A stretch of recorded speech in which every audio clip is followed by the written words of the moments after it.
नमस्कार, सीमास किचनमध्ये तुम्हा सर्वांचे खूप खूप स्वागत आहे। आज आपण बनवणार आहोत कृष्ण जन्माष्टमी स्पेशल सुंठवडा। तर मी इथे सुंठवडा बनवण्यासाठी खारीक कट करून घेतलेली आहे। त्यानंतर काजू घेतलेले आहेत, बदाम, खडीसाखर, सुंठ, किसलेलं खोबरं आणि थोडीशी बडीशेप घेतलेली आहे। तुम्ही यामध्ये आणखी काही पदार्थ तुम्हाला आवडीनुसार घालू शकता। तर मी इथे पॅन गरम करून घेतलेला आहे।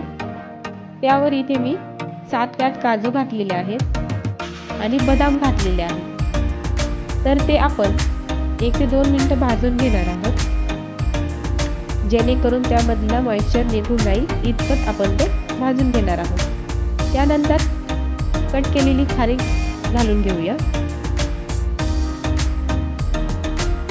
हे पूर्ण छान मिक्स झालं की त्यामध्ये आपण आता किसलेलं खोबरं घालून घेणार आहोत।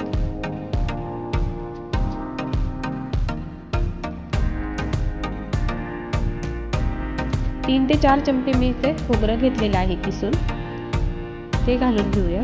त्यानंतर एक विलायची आणि बडीशेप घेतलेली आहे, ते पण आपण इथे थोडंसं भाजून घेणार आहोत। हे छान असं मिक्स करून घेऊया अशा पद्धतीने। तुम्ही पाहू शकता त्याचा कलर ही थोडा हलकासा चेंज व्हायला लागलेला आहे।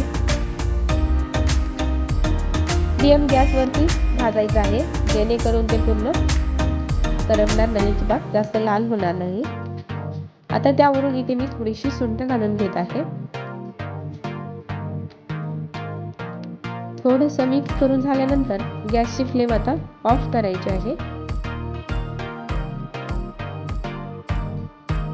हे पूर्ण असं भाजून झालेलं आहे। तर आता एका मिक्सरच्या भांड्यामध्ये काढून घेऊया अशा प्रकारे। आता मी इथे 2 ते 3 चमचे खडीसाखर घेतलेली आहे, ती घालून घेऊया आणि मिक्सरमध्ये हे बारीक असं वाटण करून घेऊया, म्हणजे वाटून घेऊया। अशा प्रकारे इथे आपला सुंठवडा बनून तयार झालेला आहे। त्यामध्ये आपण हे तुळशीचं पान घालून घेऊया अशा प्रकारे। तुम्ही पाहू शकता खूप सोप्या पद्धतीने आपला सुंठवडा बनून तयार झालेला आहे। तर हा प्रसादासाठीच नाही तर आरोग्यासाठीही खूप गुणकारी आहे। तर तुम्हीही नक्की ट्राय करा। रेसिपी आवडली असेल तर चॅनलला लाईक करा, शेअर करा आणि सबस्क्राईबही करा। थँक्यू।